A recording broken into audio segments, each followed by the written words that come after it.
Debate with Smriti Parutikkad. CMR-നെതിരായ ED അന്വേഷണത്തിന് stay വേണമെന്ന ആവശ്യം ഹൈക്കോടതി ഡിവിഷൻ ബെഞ്ച് അംഗീകരിച്ചില്ലെങ്കിലും തുടർ നടപടികൾ വെള്ളിയാഴ്ച വരെ തടഞ്ഞിരിക്കുന്നു. അതേസമയം അന്വേഷണം പൂർത്തിയാക്കാൻ അനുവദിക്കുകയല്ലേ വേണ്ടതെന്ന് കോടതി ചോദിച്ചിട്ടുണ്ട്. നിരപരാധിത്വം വ്യക്തമാക്കാൻ EDക്ക് മുന്നിൽ CMR-ന് രേഖകൾ നൽകാം. അധികാരപരിധി മറികടന്നാണ് അന്വേഷണമെന്നാണ് CMR-ന്റെ ആവലാതി. സുപ്രീംകോടതി അഭിഭാഷകൻ സിദ്ധാർത്ഥ് ലൂത്രയെ ലക്ഷങ്ങൾ നൽകിയാണ് CMR-ൽ ഹാജരാക്കിയിരിക്കുന്നത്. അപ്പീലിൽ വിശദവാദം പൂർത്തിയാക്കിയ കോടതി വെള്ളിയാഴ്ച പറയും അന്വേഷണം തുടരണോ എന്ന്.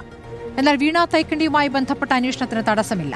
പിണറായി വിജയനെതിരെയല്ല, മകൾ വീണ തൈക്കണ്ടിക്കെതിരെയാണ് അന്വേഷണം നടന്നിരിക്കുന്നതെന്ന് പിണറായി വിജയൻ തന്നെ പറഞ്ഞ സ്ഥിതിക്ക് പാർട്ടി സഖാക്കൾക്ക് പ്രതിഷേധം അവസാനിപ്പിക്കാം.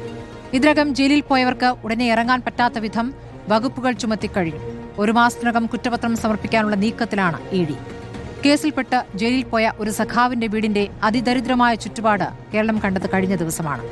പിണറായിക്കെതിരെ ED വന്നാൽ തടയും, മകൾക്കെതിരെ വന്നാൽ വിളിക്കരുത് എന്ന പ്രതികരണങ്ങൾ സഖാക്കളിൽ നിന്നു തന്നെ വന്നു തുടങ്ങി.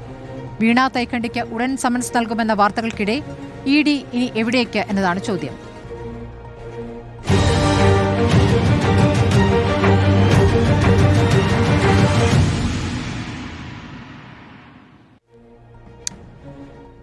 വീണ തൈക്കണ്ടിക്കെതിരായ അന്വേഷണത്തിൽ CPM-ന് കാര്യമില്ല എന്ന നിലപാടിലേക്ക് CPM എത്തിയതുകൊണ്ടാണോ എന്നറിയില്ല. CPM പ്രതിനിധി ചർച്ചയിലില്ല.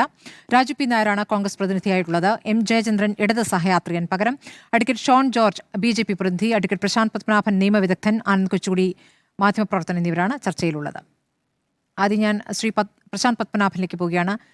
അഡ്വക്കേറ്റ് പ്രശാന്ത് പത്മനാഭൻ, ഇന്നിപ്പോൾ ഹൈക്കോടതി ഡിവിഷൻ ബെഞ്ചിന്റെ ഭാഗത്തു നിന്ന് വന്നിരിക്കുന്ന ഉത്തരവിനെ എങ്ങനെയാണ് വ്യാഖ്യാനിക്കേണ്ടത്? കാരണം ഇതൊരു സ്റ്റേ അല്ല. സ്റ്റേ ആവശ്യപ്പെട്ടുകൊണ്ടാണ് EDയുടെ അന്വേഷണത്തിന് സ്റ്റേ ആവശ്യപ്പെട്ടുകൊണ്ടാണ് CMR-ൽ ഡിവിഷൻ ബെഞ്ചിനെ സമീപിച്ചത്.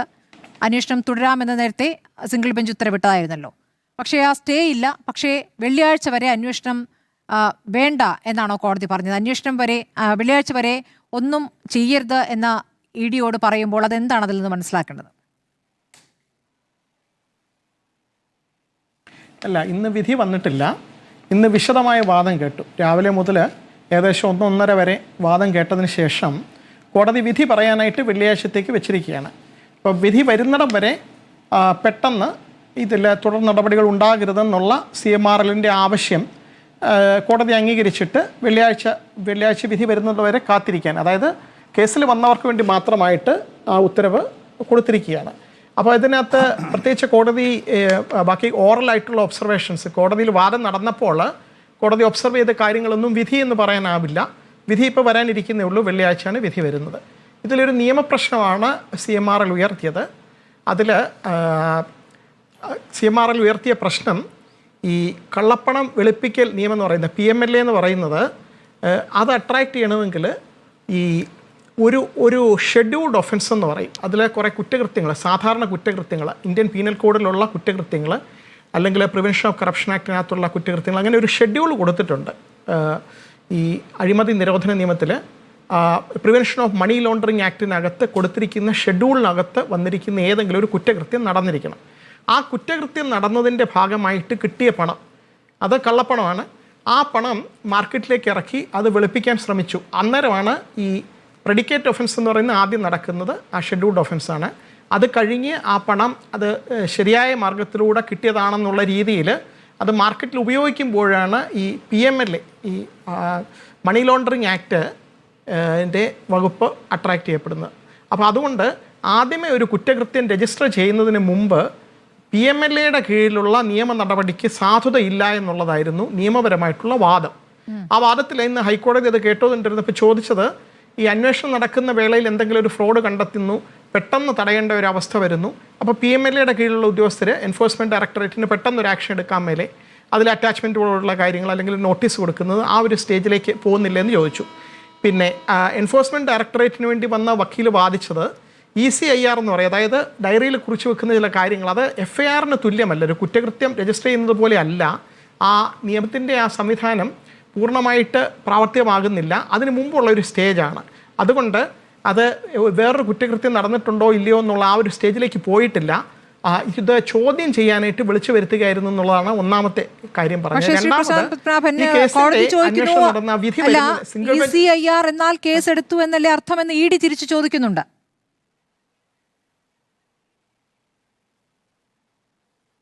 എൻഫോഴ്സ്മെന്റ് ഡയറക്ടറേറ്റ് പറയുന്നത് കേസിന്റെ അന്വേഷണം നടന്നുകൊണ്ടിരിക്കുന്ന വേളയിൽ ചില കാര്യങ്ങൾ കുറിച്ച് വെക്കുന്ന ഈ ECIR എന്ന് പറയുന്നത് ഒരു ഇന്റേണൽ ആയിട്ടുള്ള ഒരു രേഖയാണെന്നും അതൊരു FIR രജിസ്റ്റർ ചെയ്യുന്ന ഒരു ക്രിമിനൽ കേസിൽ ഫസ്റ്റ് ഇൻഫർമേഷൻ റിപ്പോർട്ട് രജിസ്റ്റർ ചെയ്യുന്നത് പോലെ അതിന് തുല്യമായിട്ടുള്ള ഒരു കാര്യമല്ല എന്നുമാണ് EDയുടെ വാദം. അപ്പോൾ അതുകൊണ്ട് ഈ ഒരു സ്റ്റേജിൽ ഇങ്ങനെയുള്ള നിയമപ്രശ്നങ്ങൾ ഉയരുന്നില്ല, ഒന്നാമത്തെ കാര്യം. രണ്ടാമത്തെ ഒരു വസ്തുത എന്ന് പറയുന്നത് സിംഗിൾ ബെഞ്ചിൻ്റെ മുന്നിലെ കേസ് വാദം കേട്ടതിന് ശേഷം സീരിയസ് ഫ്രോഡ് ഇൻവെസ്റ്റിഗേഷൻ അന്വേഷിച്ചിട്ട് ഒരു കുറ്റപത്രം സമർപ്പിച്ചിരുന്നു. അതിൽ ഈ പറയുന്ന ഷെഡ്യൂൾഡ് ഓഫൻസ് ഉൾപ്പെടുന്നുണ്ട്. അപ്പം ആ ഒരു ചോദ്യം ഉയരുന്നു പോലുമില്ല. കാരണം ഇപ്പോൾ ഈ സമൻസ് ഇഷ്യൂ ചെയ്ത സമയത്ത് ഓൾറെഡി ഇങ്ങനെ ഫയൽ ചെയ്ത് കഴിഞ്ഞിരുന്നു എന്നുള്ളതാണ്. അപ്പോൾ അന്നേരവും ഈ CMRL വാദിക്കുന്നത് അത് പക്ഷേ നിങ്ങൾ അതിന് ശേഷമാണ്, കോടതിയിൽ വാദം പോലും നടന്നു കഴിഞ്ഞ് കുറേ നാളുകൾക്ക് ശേഷമാണ് ഈ FIR രജിസ്റ്റർ ചെയ്യുന്നത്. FIR രജിസ്റ്റർ ചെയ്യുന്നതിന് മുമ്പ് ഈ ഒരു നിയമം അട്രാക്ട് ചെയ്യുന്ന പോലും ഇല്ല എന്നുള്ളതായിരുന്നു വാദം. ഈ രണ്ട് വാദത്തിന് നിയമപരമായിട്ടുള്ളൊരു ഉത്തരം ഹൈക്കോടതി ഇപ്പോൾ രേഖപ്പെടുത്തി വെള്ളിയാഴ്ച ആയിരിക്കും അതിന് ഉത്തരവ് വരുന്നത്. അപ്പോൾ അത് എങ്ങനെ വ്യാഖ്യാനിച്ചാലും നിയമത്തിന് അർത്ഥം വരുന്ന രീതിയിൽ, ന്യായം നടപ്പാകുന്ന രീതിയിലുള്ള ഒരു ഉത്തരവ് വരുമെന്നാണ് പ്രതീക്ഷിക്കുന്നത്. പക്ഷെ നമ്മളതിനെപ്പറ്റി പ്രഡിക്റ്റ് ചെയ്യാൻ പാടില്ല, വെള്ളിയാഴ്ച വരെ കാത്തിരിക്കാം. തൽക്കാലത്തേക്ക് വെള്ളിയാഴ്ച ആ വിധി വരുന്നിട വരെ ഇപ്പോൾ പെട്ടെന്ന് ഇത് പ്രസിപ്പിറ്റേറ്റ് ചെയ്തതെന്നാണ് ഹൈക്കോടതി പറഞ്ഞിരിക്കുന്നത്. ശരി, ഞാൻ ഈ കേസിൽ നിയമ പോരാട്ടം നടത്തിയിരിക്കുന്ന ഷോൺ ജോർജിലേക്ക് ഒന്ന് പോകുന്നു. ഷോൺ, ഇപ്പോൾ ED അന്വേഷണത്തിന് സ്റ്റേ നൽകിയിട്ടില്ല, പക്ഷേ വെള്ളിയാഴ്ച വരെ തുടർ നടപടികൾ പാടില്ല എന്നാണ് ഡിവിഷൻ ബെഞ്ച് പറഞ്ഞിരിക്കുന്നത്. ഇന്നത്തെ ഉത്തരവിനെ അങ്ങ് എങ്ങനെയാണ് കാണുന്നത്? അല്ല, ഡീറ്റെയിൽ ആയിട്ടുള്ള ഒരു വാദം കേട്ടു. അപ്പോൾ സ്വാഭാവികമായിട്ടും ഒരു ഡീറ്റെയിൽഡ് ജഡ്ജ്മെൻറ്റ് ഇത് സംബന്ധിച്ചുണ്ടാകുമെന്നാണ് പ്രതീക്ഷിക്കുന്നത്. സ്വാഭാവികമായിട്ട് അതിന് 2-3 ദിവസം ജഡ്ജ്മെൻറ്റ് കോടതി റിസർവ് ചെയ്യുന്നതാണ്. അതിൻ്റെ ഭാഗമായിട്ട് തന്നെ വെള്ളിയാഴ്ച വരെ എന്നുള്ളതാണെന്ന് എനിക്ക് മനസ്സിലാകുന്നു. ഈ SFIക്കെതിരെ ഒരു തവണ മാത്രം വീണ കോടതിയിൽ പോയിട്ടുണ്ട്. അത് കർണാടക ഹൈക്കോടതിയിലാണ് പോയിട്ടുള്ളത്. പിന്നീട് നിയമ പോരാട്ടത്തിലേക്കും വീണ തൈക്കേണ്ടി പോയിട്ടില്ല. അതിനർത്ഥം ഈ അന്വേഷണവുമായി സഹകരിക്കുന്നു എന്ന് കൂടിയല്ലേ? അല്ല, അങ്ങനെയല്ല അതിനെ മനസ്സിലാക്കേണ്ടത്. ഇന്ന് കോടതിയിൽ നടന്നതും, പക്ഷേ ഇന്ന് മാത്രമാണ് വീണയ്ക്ക് അതിന് തിരിച്ചടി ഉണ്ടായത്. ഇന്ന് വരെ കോടതിയെ സമീപിച്ചിട്ടുള്ള ഒറ്റ കേസിൽ ബാംഗ്ലൂർ ഹൈക്കോടതിയിൽ കോടതിയെ സമീപിച്ച് ഒഴികെ മറ്റൊന്നിനും വീണ ഇന്ന് വരെയും കോടതികളെ സമീപിച്ചിട്ടില്ല. CMRL അല്ലെങ്കിൽ KSADC ആയിരുന്നു കോടതിയെ സമീപിച്ചിരുന്നത്. പക്ഷേ ആ കാലഘട്ടത്തിൽ കിട്ടുന്ന വിധികളെല്ലാം സ്വാഭാവികമായും ഈ കേസിൻ്റെ അന്വേഷണത്തിൻ്റെ സ്റ്റേ ആയതുകൊണ്ട് തന്നെ അന്വേഷണം തടസ്സപ്പെടുന്നതോടുകൂടി വീണയും സ്വാഭാവികമായി രക്ഷപ്പെടുന്ന സാഹചര്യമാണ് ഉണ്ടായിരുന്നത്. പക്ഷേ ഇന്ന് അതിനൊരു വ്യത്യാസം വന്നത് എനിക്ക് മനസ്സിലായിടത്തോളം എൻ്റെ എൻഡിൽ പെറ്റീഷണേഴ്സിന് മാത്രമേ ഈ സ്റ്റാറ്റസ് കോ ബാധകമാവുള്ളൂ എന്നുള്ളതാണ് ഞാൻ മനസ്സിലാക്കിയത്. അങ്ങനെയാണെങ്കിൽ ഇന്നത്തെ വിധി അല്ലെങ്കിൽ വെള്ളിയാഴ്ച വരെയുള്ള ആ പ്രൊട്ടക്ഷൻ അല്ലെങ്കിൽ അത് വീണയ്ക്ക് ബാധകമല്ല. ഇപ്പോൾ CMRL മാത്രമേ അത് ബാധകമാവുള്ളൂ. മാത്രമല്ല, ഏറ്റവും രസകരമായ ഒരു കാര്യം, ഇത്രയും നിർണായകമായൊരു സാഹചര്യം ഉണ്ടായിട്ടും വീടുകളിൽ റെയ്ഡ് നടന്നിട്ട് പോലും കോടതിയെ വീണ സമീപിക്കുന്നില്ല എന്ന് പറയുന്നത് ഇപ്പോൾ ഈ സാഹചര്യത്തിൽ പോലും CMRന്റെ ചെലവിൽ ബാക്കി ശേഷകാലം ജീവിക്കാം എന്നുള്ള തീരുമാനത്തിൻ്റെ അടിസ്ഥാനത്തിലാണ്. കാരണം CMRൽ കേസ് നടത്തിക്കോളും. ഇന്നത്തെ അറിയാം, ഇന്ത്യയിൽ തന്നെ ഏറ്റവും മുതിർന്ന അഭിഭാഷകരിൽ ഒരാളാണെന്ന് ഹാജരാണ്. സ്വാഭാവികമായിട്ടും അതിനെന്ത് ചിലവ് വരുമെന്നൊക്കെ ഞാൻ പറയുന്നില്ല, എങ്കിൽ പോലും നമുക്ക് ഊഹിച്ചെടുക്കാവുന്നുള്ളൂ. അപ്പോൾ ഇപ്പോഴും CMRന്റെ ചെലവിൽ തന്നെ കാര്യങ്ങൾ നടത്താം എന്നുള്ളതാണ് അവരുടെ കാഴ്ചപ്പാട്. ഇപ്പോഴും ആ വലിയ ബാന്ധവം തുടരുന്നു എന്നാണ് എനിക്ക് മനസ്സിലാകുന്നത്. പക്ഷേ ഇന്ന് കൃത്യമായിട്ട് തന്നെ SFIയുടെ അഭിഭാഷകർ ഓൺലി ടു പെറ്റീഷണേഴ്സ് എന്ന് ചോദിച്ചപ്പോൾ ജഡ്ജ് യെസ് എന്ന് പറഞ്ഞെന്നാണ് എനിക്ക് മനസ്സിലാക്കാൻ കഴിഞ്ഞത്. അപ്പോൾ ഇന്നത്തെ ഈ കോടതിയുടെ സ്റ്റാറ്റസ് കോ എന്നുള്ള ഒരു സാഹചര്യം വെള്ളിയാഴ്ച വരെയുള്ള ഈ പ്രൊട്ടക്ഷൻ അത് വീണയ്ക്ക് ബാധകമല്ല എന്നാണ് എനിക്ക് മനസ്സിലാക്കാൻ കഴിയും. ശരി, ശ്രീ രാജു പി നായർ, ഇപ്പോൾ CMRൽ പല തവണയായി അന്വേഷണങ്ങൾക്ക് തടസ്സമിടുവാൻ വേണ്ടി കോടതികളെ സമീപിച്ചിട്ടുണ്ട്. വീണ തൈക്കണ്ടി ഒരു തവണ മാത്രം, അത് കർണാടക ഹൈക്കോടതിയിലാണ് ഹർജി നൽകിയത്. അത് SFIക്കെതിരെയായിരുന്നു, പക്ഷേ അത് സ്റ്റേ കിട്ടിയതുമില്ല. നമുക്കറിയാം, ഇപ്പോൾ സിംഗിൾ ബെഞ്ചിനെതിരെ ഡിവിഷൻ ബെഞ്ചിലേക്ക് നീങ്ങുമ്പോൾ CMR അനുകൂലമായി എന്ന് പറയാവുന്ന ഈ വെള്ളിയാഴ്ച വരെയേ ഉള്ളൂ എങ്കിൽ കൂടി വെള്ളിയാഴ്ച വരെ ഈ അന്വേഷണമായി മുന്നോട്ട് പോകാൻ പറ്റാത്ത വിധത്തിൽ സ്റ്റേ എന്ന വാക്ക് ഉപയോഗിക്കാൻ കഴിയില്ലെങ്കിലും തുടർ നടപടികൾ തൽക്കാലം നിർത്തിവെച്ചിട്ടുണ്ട്. ഈ ഒരു ഘട്ടത്തെ എങ്ങനെയാണ് കോൺഗ്രസ് കാണുന്നത്? അല്ല, ഇത് നിയമത്തിന് അവർ അപ്രോച്ച് ചെയ്തപ്പോൾ ഉള്ള ഒരു 2 ദിവസത്തെ ആശ്വാസം എന്നൊക്കെ ഇതിനെക്കുറിച്ച് പറയുന്നതിനെ സംബന്ധിച്ച് എനിക്കറിയില്ല. പിന്നെ വീണ ഇതിനെ തടസ്സപ്പെടുത്താൻ നോക്കിയിട്ടില്ല എന്ന് പറയുന്നതിൽ വസ്തുതകളില്ല. ഒരുപക്ഷെ നേരിട്ട് നോക്കുമ്പോൾ അങ്ങനത്തെ ഒരു കാര്യം പറയാമെങ്കിൽ പോലും KSIDC കേസിന് പോയത് എങ്ങനെയാണ്? തട്ടിപ്പ് നടത്തിയത് മാത്രമല്ല, തട്ടിപ്പ് നടത്തിയതിന് ശേഷം നമ്മുടെ സംസ്ഥാനത്തിൻ്റെ ഖജനാവിനെ കൊള്ളയടിച്ച് ആ അന്വേഷണത്തെ അട്ടിമറിക്കാൻ പോയതല്ലേ. ഏകദേശം വീണയ്ക്കെതിരെയുള്ള ആരോപണത്തിൻ്റെ തത്തുല്യമായ തുക തന്നെ KSIDC ഈ അന്വേഷണം അട്ടിമറിക്കുന്നതിന് വേണ്ടി കോടതിയിൽ വക്കീലന്മാരായിട്ട് ചിലവാക്കിയിട്ടുണ്ട് എന്നുള്ളതാണ് നമുക്കറിയാം. എനിക്ക് തോന്നുന്നത് ഏകദേശം 1.5 കോടി രൂപയ്ക്ക് മേൽ വക്കീൽ ഫീസായിട്ട് കൊടുത്തിട്ടുണ്ടെന്നാണ് ഞാൻ റിപ്പോർട്ടുകൾ കണ്ടത്. തെറ്റാണെന്നുണ്ടെങ്കിൽ പറയാം. പക്ഷേ ഈ നമ്മുടെ മുഖ്യമന്ത്രിയുടെ മകൾ എന്നുള്ള പ്രിവിലേജ് ഉപയോഗിച്ചുകൊണ്ട് AKG സെൻറ്റർ എന്ന് പറഞ്ഞ് പാർട്ടിയുടെ ആസ്തിയെ ദുരുപയോഗം ചെയ്തുകൊണ്ട് അവർ ഒരു കടലാസ് കമ്പനി ഉണ്ടാക്കി. ആ കടലാസ് കമ്പനി വെച്ച് ഇത്തരത്തിൽ ഉള്ള തട്ടിപ്പ് നടത്തി. ആ തട്ടിപ്പ് നടത്തിയതിന് ശേഷം അന്വേഷണം വരുമ്പോൾ സർക്കാരിൻ്റെ പൈസ, നമ്മുടെ പൈസ എടുത്തുകൊണ്ട്, KSIDC എന്ന് പറഞ്ഞത് നമ്മുടെ കൂടിയാണല്ലോ, ആ പൈസ എടുത്തുകൊണ്ട് അന്വേഷണത്തെ അട്ടിമറിക്കാൻ പോവുകയാണ്. ശരിക്കും പറഞ്ഞാൽ ഇവർ പിന്നിൽ നിന്നാണ് കളിക്കുന്നത്. ഇപ്പോൾ പറഞ്ഞ പോലെ കരിമണൽ കർത്തയുമായിട്ടുള്ള ബന്ധം എത്രമാത്രം ദൃഢമാണെന്നുള്ളതും അതൊരു പക്ഷേ 2 കുറ്റവാളികൾ തമ്മിൽ രക്ഷപ്പെടാനുള്ള ബാന്ധവമായിരിക്കാം.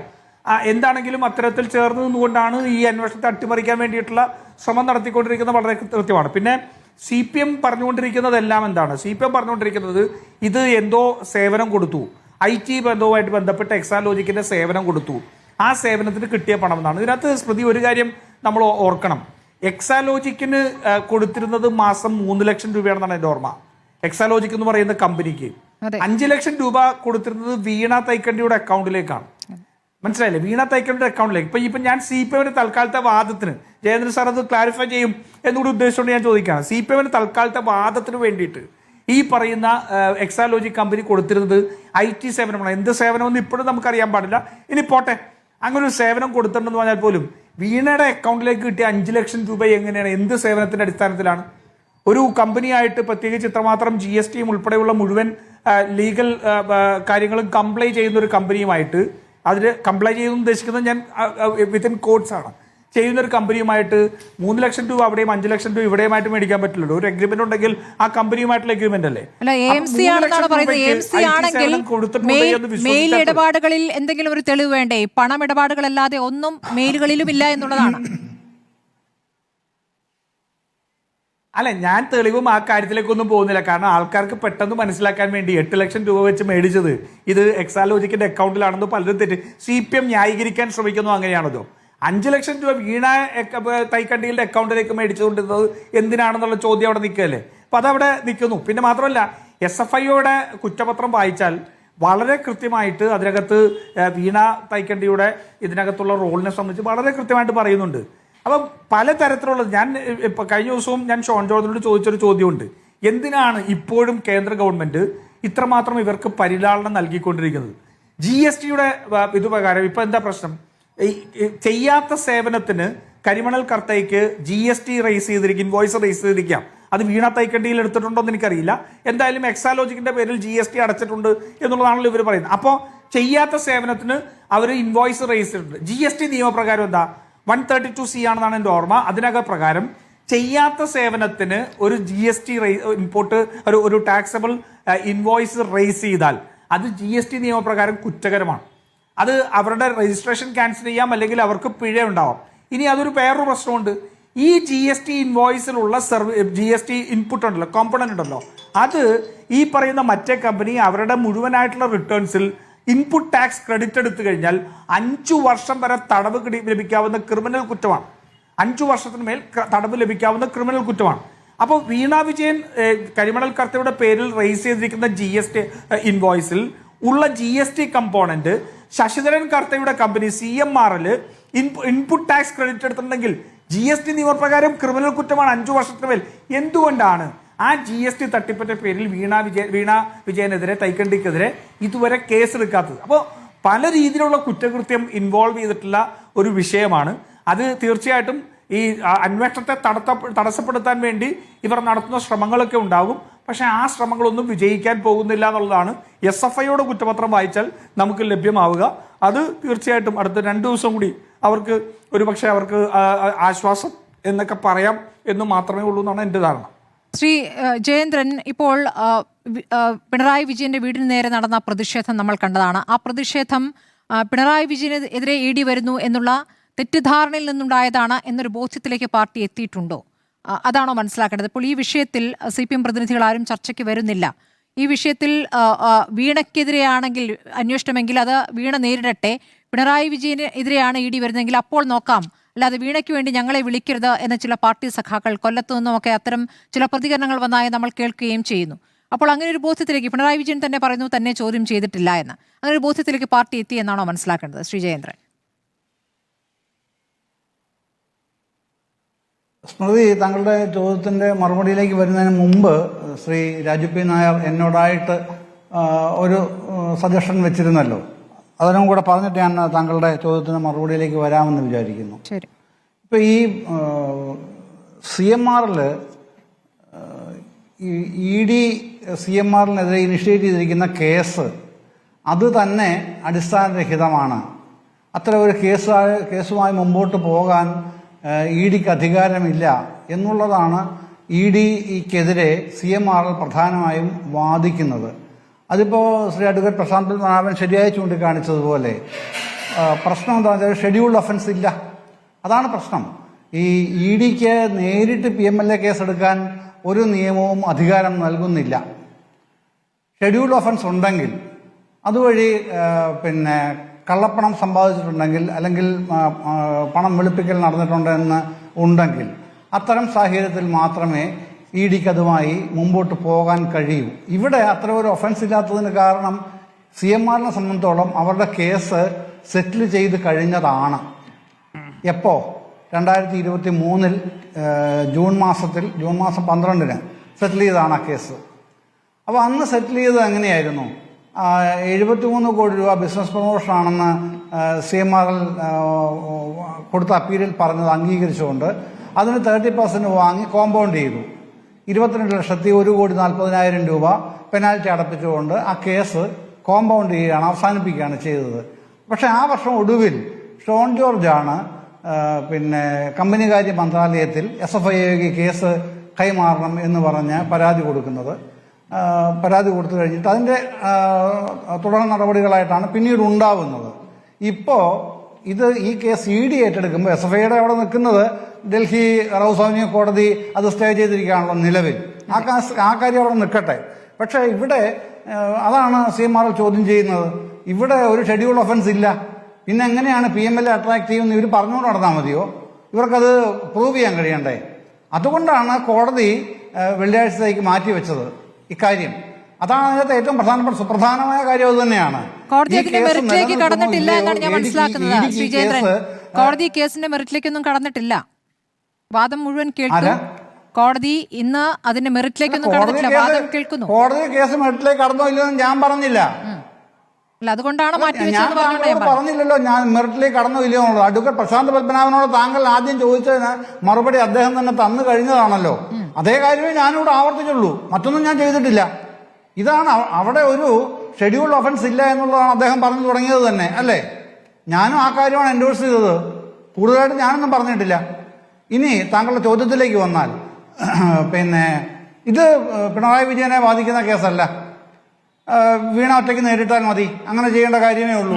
പക്ഷെ എന്തുകൊണ്ട് അന്നത്തെ പ്രതിഷേധമുണ്ടായി എന്നൊരു ചോദ്യം താങ്കളുടെ ഭാഗത്തുണ്ടല്ലോ. അതുണ്ടായത് എന്തുകൊണ്ടാണ്? ആർക്കാണ് അറിയാത്തത്? വീണയ്ക്കെതിരെയാണ് അന്വേഷണമെങ്കിൽ, വീണയെ പറ്റിയാണ് തിരക്കുന്നതെങ്കിൽ എന്തിനാണ് പിണറായിയിലെ പാണ്ഡ്യാലമുക്കിലെ വീട്ടിൽ ചെന്ന് രാവിലെ മുതൽ വൈകുന്നേരം വരെ തെരഞ്ഞത്? കോഴിക്കോട് കോട്ടൂളിയിലുള്ള റിയാസിന്റെ വീട്ടിൽ എന്താണ് രാവിലെ മുതൽ വൈകുന്നേരം വരെ തെരഞ്ഞത്? അപ്പോൾ പെട്ടെന്ന് മനസ്സിലാവും. നാറ്റിക്കുക, അതുമാത്രമേ ഉള്ളൂ കാര്യം.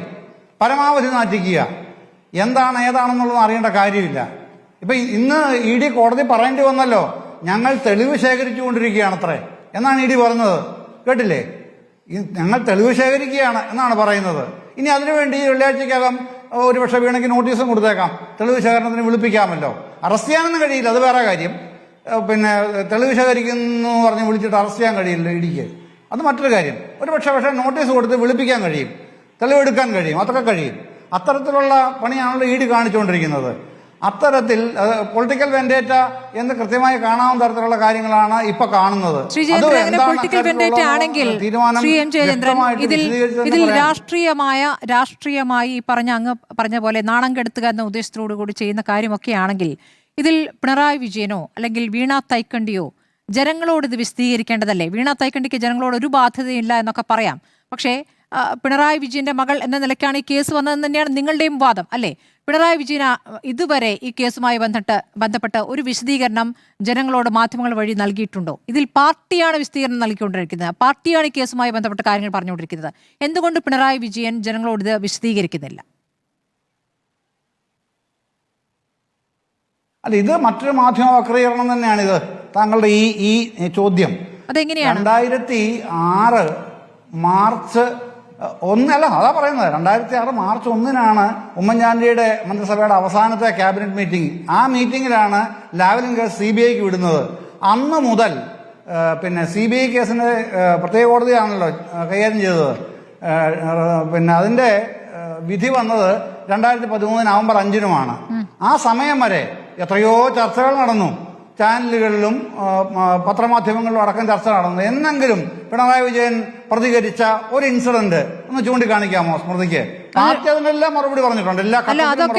അതൊരു നല്ല കാര്യമായിട്ടാണോ ശ്രീ ജയേന്ദ്രൻ ജനങ്ങളോട് പറയാൻ ബാധ്യതയില്ല എന്നാണോ അതിൽ നിന്ന് മനസ്സിലാക്കേണ്ടത് ശ്രീ ജയേന്ദ്രൻ? അല്ല, പിണറായി എന്ന് പറയുന്നത് പാർട്ടിക്ക് കീഴ്പ്പെട്ട മനുഷ്യനാണെന്നേ ഞാൻ പല ചർച്ചകളിലും പിന്നെ ഒരു സ്വപ്നം മാത്രമാണല്ലോ. പാർട്ടിക്കകത്ത് വിശദീകരിച്ചിട്ടുണ്ടോ? പാർട്ടി വിശദീകരിക്കുക മാത്രമല്ല, പാർട്ടി വിശദീകരിക്കില്ല. സോറി, ഞാൻ ചോദിച്ചത് പാർട്ടിയല്ല, പാർട്ടിക്കകത്ത് പിണറായി വിജയൻ വിശദീകരിച്ചിട്ടുണ്ടോ? ഉണ്ടെന്നേ, കൃത്യമായി വിശദീകരിച്ചിട്ടുണ്ട്. ഈ VS ഉണ്ടായ തർക്കത്തിന് 2006 ജനുവരിയിൽ ചേർന്ന കേന്ദ്ര കമ്മിറ്റി യോഗത്തിൽ ആദ്യം VS-ഉം രണ്ടാമത് പിണറായിയും സവിസ്തരം ഇക്കാര്യം പ്രതിപാദിക്കുന്നുണ്ട്.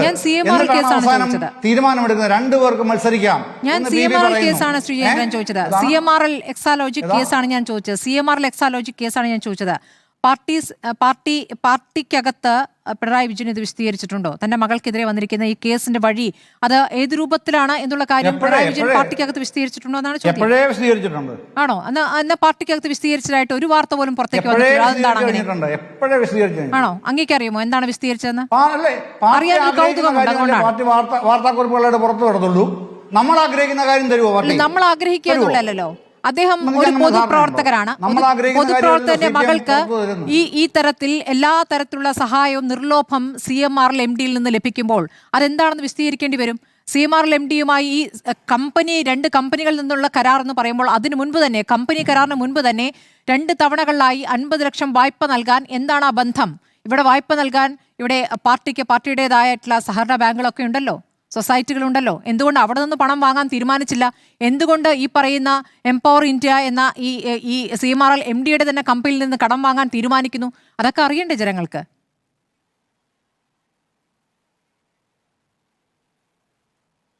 അല്ല, അതുകൊണ്ട് എന്താണ് താങ്കൾ ഉദ്ദേശിച്ചത്? അത് അറിയണ്ടേ, അത് വിശദീകരിക്കണ്ടേന്ന്? വിശദീകരിക്കേണ്ട സമയത്ത് അവർ വിശദീകരിച്ചോളൂ. സമയമായിട്ടില്ല. ശരി. ഇപ്പോൾ ഇ ഡി വന്ന് കേസെടുത്തു, ഇ ഡി വന്ന് റെയ്ഡ് നടത്തിയിട്ടും അതിന് സമയമായിട്ടില്ല. ഒരുമിച്ചിറങ്ങിയല്ലേ എന്ന് പിണറായി വിജയൻ പറയുന്നുണ്ട്. എന്തിനാണ് ഈ ഒരുമിച്ചിറങ്ങുന്നത്? അദ്ദേഹത്തിന്റെ മകൾക്കെതിരായ കേസാണെങ്കിൽ എന്തിനാണ് ഈ ഒരുമിച്ചിറങ്ങാൻ സഖാക്കളെ വിളിക്കുന്നത് എന്നുള്ള ചോദ്യം കൂടിയുണ്ട്. ശ്രീ ആനന്ദ് കൊച്ചുകൂടി, കേസിൽ ഇപ്പോൾ കോടതി എടുത്തിരിക്കുന്ന നിലപാട് ഞങ്ങൾ എങ്ങനെയാണ് കാണുന്നത്? വെള്ളിയാഴ്ച വരെ സമയം അനുവദിക്കുന്നു, വെള്ളിയാഴ്ച അതിനൊരു തീരുമാനം വരാനിരിക്കുന്നു. പക്ഷേ കേസിന്റെ ഒരു ഭാഗവുമായി ഇഡിക്ക് മുന്നോട്ട് പോവുകയും ചെയ്യാം. ഇത് എത്രത്തോളം നീളുമെന്നുള്ളതാണ് അങ്ങ് കരുതുന്നത്? കാരണം പല കേസുകളും നമ്മൾ കരുവന്നൂർ കേസിലടക്കം കണ്ടതാണ്, റെയ്ഡുകളടക്കം നടത്തി പിന്നീട് ഒരു ഘട്ടം കഴിഞ്ഞപ്പോഴേക്കും ഇഡിയെ കാണാതായി എന്നുള്ളതാണ്. ഇതേ രൂപത്തിൽ കേന്ദ്ര ഏജൻസി പല ഘട്ടങ്ങളായി അങ്ങനെ വരികയും വേഗം കൂട്ടുകയും മുറുക്കുകയും ഒക്കെ ചെയ്തിട്ട് പിന്നെ കാണാതാകുന്ന ഒരു സാഹചര്യമുണ്ട്. ഈ കേസിൽ എങ്ങനെയാകുമെന്നാണ് തോന്നുന്നത്?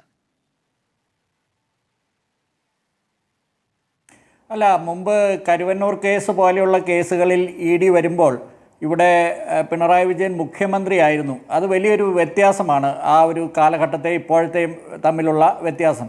അതുമാത്രമല്ല, ഇപ്പോൾ ഒരു ദിവസത്തെ ഗ്യാപ്പിലാണ് ഇ ഡി ഇവിടെ വന്ന് റെയ്ഡ് നടത്തിയത്. ആ കോടതി വിധിയുടെ പിറ്റേ ദിവസം തന്നെ ഇവിടെ വന്ന് വെക്കേറ്റ് ചെയ്ത അടുത്ത ദിവസം ഇവിടെ വന്ന് ഇ ഡി റെയ്ഡ് നടത്തുക, അതും ആരും അറിയാതെ. ഇവിടുത്തെ സംസ്ഥാന സർക്കാരിന് പോലും ഒരു പിടിയില്ലായിരുന്നു.